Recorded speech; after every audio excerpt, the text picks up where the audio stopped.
But the first thing is, when you guys need derivatives of absolute value signs, just kind of a sidebar here. The only way to do that is by rewriting absolute value signs as piecewise functions. So like the absolute value of x, sometimes it's x, sometimes it's negative x.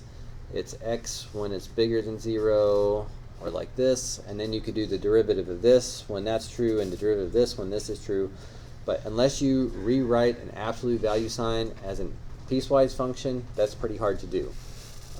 So I know in pre-cal we do that in just a couple of questions so that you have some idea of where that's coming from. But that's completely unneeded in this question because we should have some idea of what natural log of x looks like. Not absolute value, but just natural log of x. This is considered a parent function, and I know you don't use it very much, but whether it's log base e of x, log base 10 of x, log base 3 of x, they're all going to look like this. And then in mathematics, what does absolute value sign do? Positive. Okay, so anything that's positive is going to stay positive, and anything that was negative becomes positive.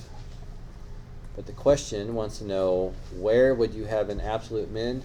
And so that would be at x equals 1. So you don't really need to take any derivatives. But if you guys don't know what the natural log of x graph looks like, that is a pretty good one to know. Certainly makes this question quite a bit easier.